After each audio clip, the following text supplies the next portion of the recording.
मैं news anchor परदीन Shah. आप देख रहे हो दर्पण की चमक मध्य प्रदेश न्यूज चैनल। आइए देखते हैं आज दलोदा में बिरसा मुंडा की जयंती मनाई गई। भीमसेना के राष्ट्रीय अध्यक्ष एवं प्रदेश अध्यक्ष तेजपाल सोलंकी, बहुजन समाज पार्टी जोन प्रभारी विनीत जी रतलाम, अनुसूचित जाति जनजाति युवजन समाज के संभाग अध्यक्ष दिलावर खान, अन्य सामाजिक संगठन के जिम्मेदारों ने बिरसा मुंडा की जयंती मनाई। आइए देखते हैं दर्पण की चमक मध्य प्रदेश ब्यूरो मंदसौर मम्मा शाह की खास रिपोर्ट।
जिला युवा संस्था इनका जितेंद्र जी वर्मा करेंगे स्वागत।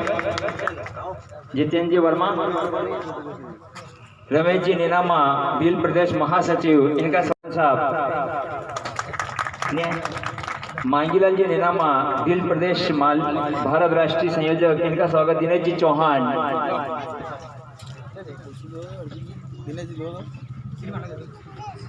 रतलाम इनका स्वागत राम प्रसाद जी करेंगे। अमृत जी बिन्नी एक बार जी।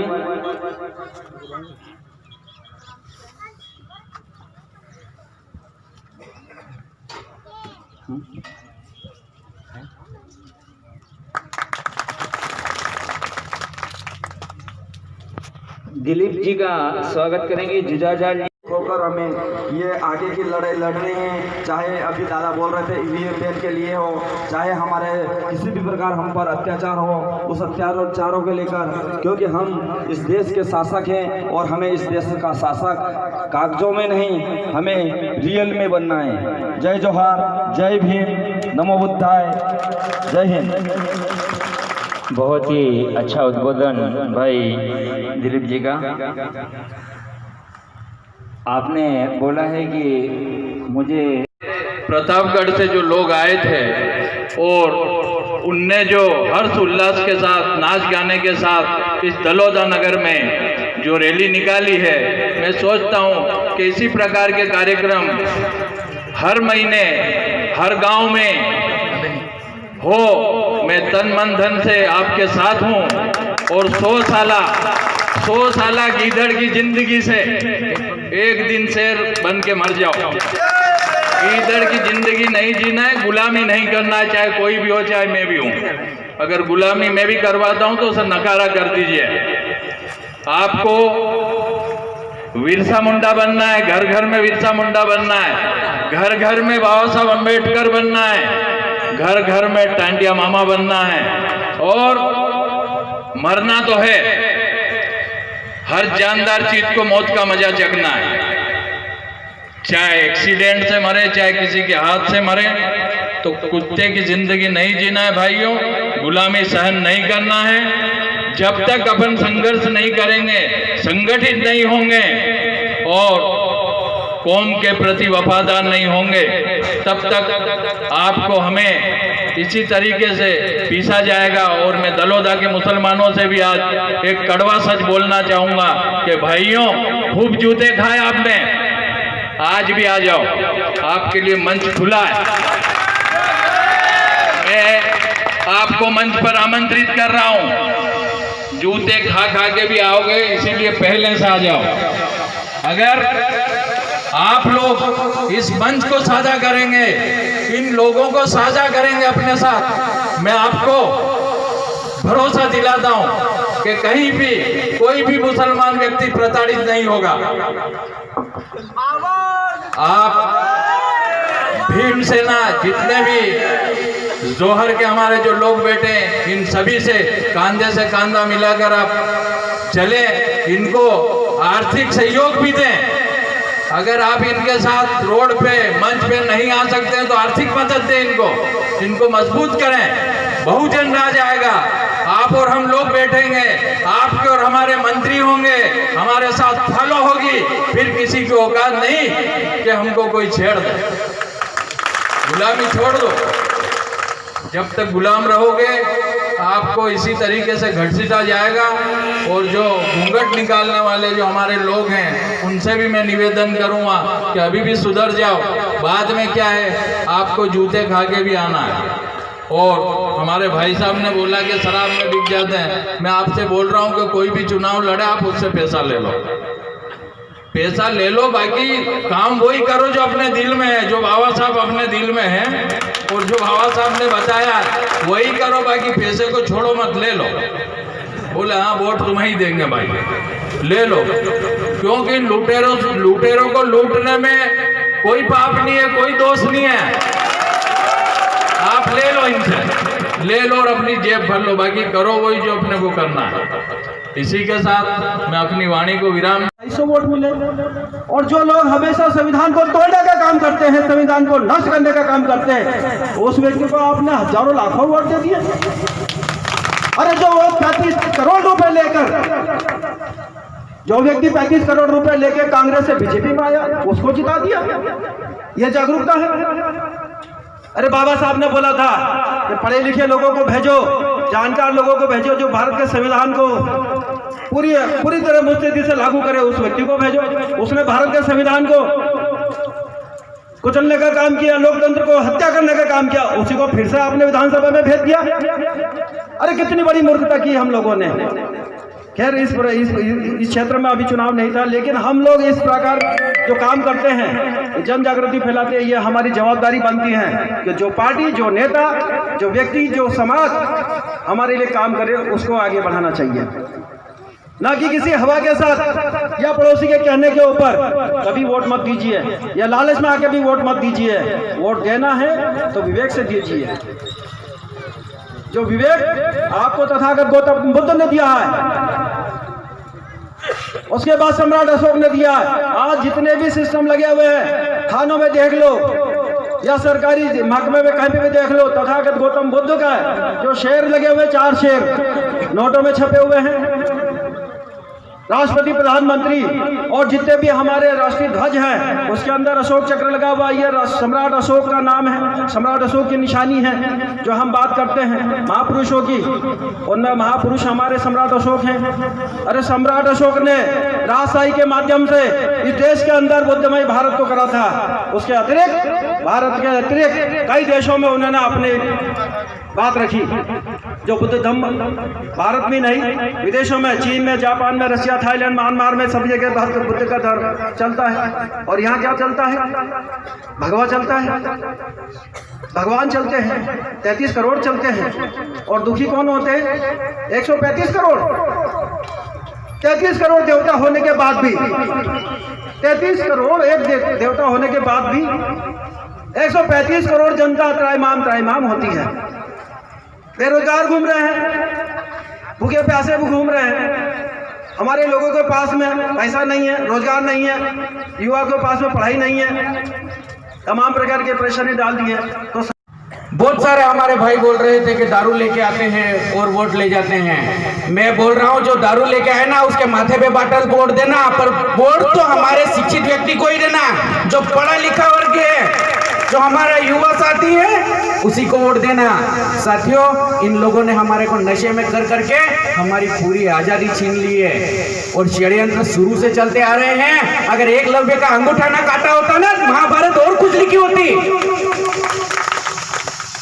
षड्यंत्र इन लोगों ने शुरू से रचते आ रहे हैं। इनको जलन उस चीज की नहीं है कि जैर संगठन मैदान में है, बिल प्रदेश बनाने की मांग कर रहे हैं। जलन इस चीज की है कि अब आदिवासी युवा जाग चुका है और इनकी कुर्सियां अब इनके नीचे से खिसकने वाली है, इसलिए इनको जलन हो रही है। जब तक हमारे आदिवासी थाईलैंडी लोग हैं, अपने आप रवाना हो जाएंगे, आपको रवाना करने की जरूरत नहीं पड़ेगी मेरे साथी। मैं किन को कह रहा हूं वो आप अच्छी तरह से जानते हैं। किसको कह रहा हूं आप अच्छी तरह से जानते हैं।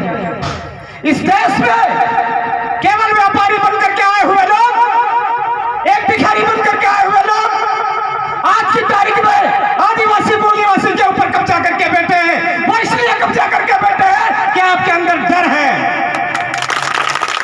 आपको पता नहीं है हम लोग घास की नहीं, ओरिजिनल इस मां प्रकृति की गोद से उत्पन्न जो वस्तु है उसको खा करके पचाने वाले लोगों में से है। और ये लोग हमारे द्वारा बनाई हुई चीजों को खाने वाले लोग हैं। प्रकृति का दिया हुआ अनमोल जो रतन है वो हम लोग हमारे पास में है और हम लोग इस चीज को भूल जाते हैं।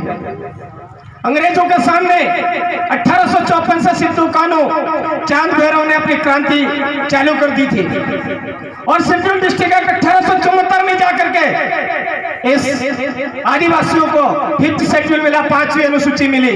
लेकिन धरातल पर लागू करवाने में आज भी इनको जोर आ रहा है, क्योंकि इनको पता है ये भारत देश के मूल बीज मूल मालिक है।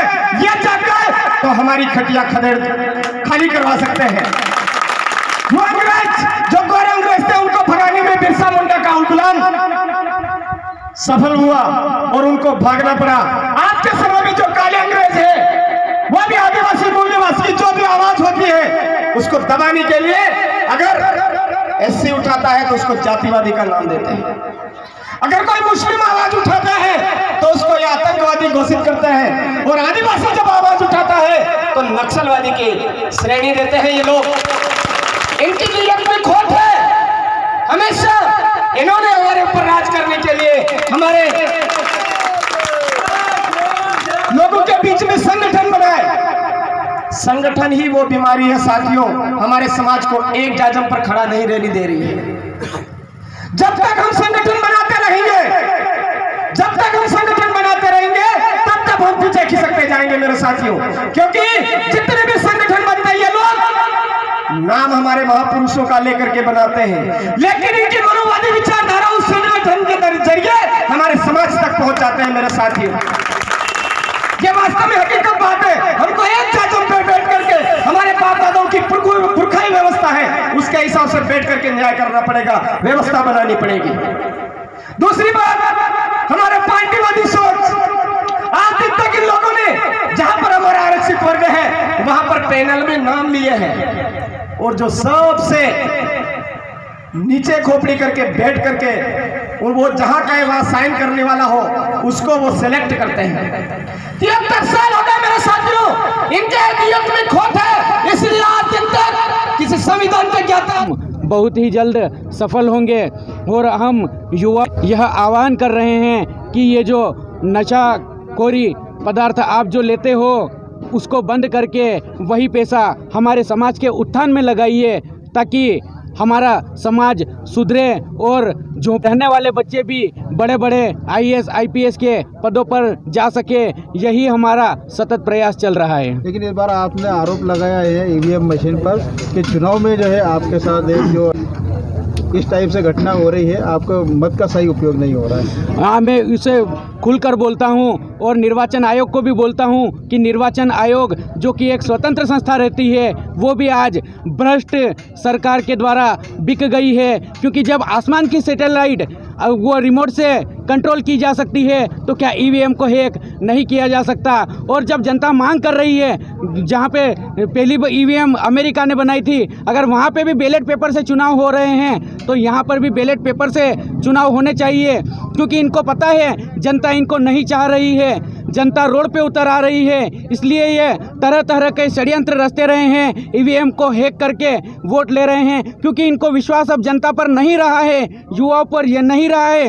युवा पढ़ लिख कर जाग चुका है, इसलिए इनको विश्वास ईवीएम पर है, इसलिए यह ईवीएम के माध्यम से ही चुनाव करवा रहे हैं, वरना और इन विरोधी पार्टियों को ला रहे हैं। इसलिए हम ईवीएम का घोर विरोध करते हैं। और अगर ऐसा ही चलता रहा और इनकी तानाशाही चलती रही तो जो 1857 में क्रांति हुई थी और देश संभालना भारी पड़ गया था, वही जोश अब युवाओं में आ गया है। अगर सरकार इस बात से, निर्वाचन आयोग इस बात से नहीं चेतती है तो इस वर्ग का युवा, सभी बहुजन समाज अब रोड पे उतरेंगे और ईवीएम को बंद कराने में हम सतत प्रयास करेंगे। नाम और पद बता दीजिएगा। तेजपाल सोलंकी, राष्ट्रीय भीमसेना प्रदेश अध्यक्ष, मध्य प्रदेश। बिरसा मुंडा की मनाई गई क्या जोहार, जय भीम, जय मूल निवासी आपके चैनल को। आज बिरसा मुंडा जी की 145वीं जन्म जयंती के अवसर पर इस दलोदा में जो कार्यक्रम हुआ, हमारे ST SC OBC और माइनॉरिटी जो आदिवासी जनजाति समुदाय हैं, उन्होंने भाग लिया, बड़े हर्षोल्लास के साथ में मनाया। बस इसमें हमारे समुदाय का एक ही संदेश है कि आज दिन तक जितने भी राजनीति हमारे समाज को का उपयोग करती आई है, वो हमारे समाज के साथ में कहीं ना कहीं भेदभावपूर्ण नीति चलाती आई है मनोवादी व्यवस्था के तहत और एक षड्यंत्र के तहत। आज के समय में हमारे इन सभी समुदाय में जन जागरण तेज गति से बढ़ा है और हमारे महापुरुषों के प्रति श्रद्धा, आस्था बढ़ी है और महापुरुषों के मार्गदर्शन पर हमारा समुदाय चल पड़ा है। आज ही के दिन मानगढ़ धाम पर 1550 आदिवासी हमारे शहीद हुए थे। शहीदों को श्रद्धांजलि भी अर्पित की गई और हमारे समुदाय ने आप में ये संकल्प लिया कि हम हमारे समुदाय में जिस तरह से बिरसा जी ने एकता स्थापित करके शोषण, अन्याय और अत्याचार के विरुद्ध उलगुलान का आह्वान किया था, इसी तरह आज हम सभी उलगुलान का आह्वान करते हैं, क्रांति का आह्वान करते हैं। जय आदिवासी मूल निवासी। संगठन मजबूती के लिए कुछ क्या रणनीति रहेगी? कैसे ना? संगठन मजबूती के लिए क्या कुछ? संगठन मजबूती के लिए वैसे हमारे प्रत्येक गांव में पॉकेट मीटिंग जारी है। हर जगह हमारे समुदाय के अंदर जो समुदाय के महापुरुष हैं उनको लेकर के महापुरुष की जीवनियों के बारे में हमारे समुदाय को अवगत करवाया जा रहा है, जन जागृति की जा रही है। मांगिलवा राष्ट्रीय संयोजक भील प्रदेश मुक्ति मोर्चा इंडिया।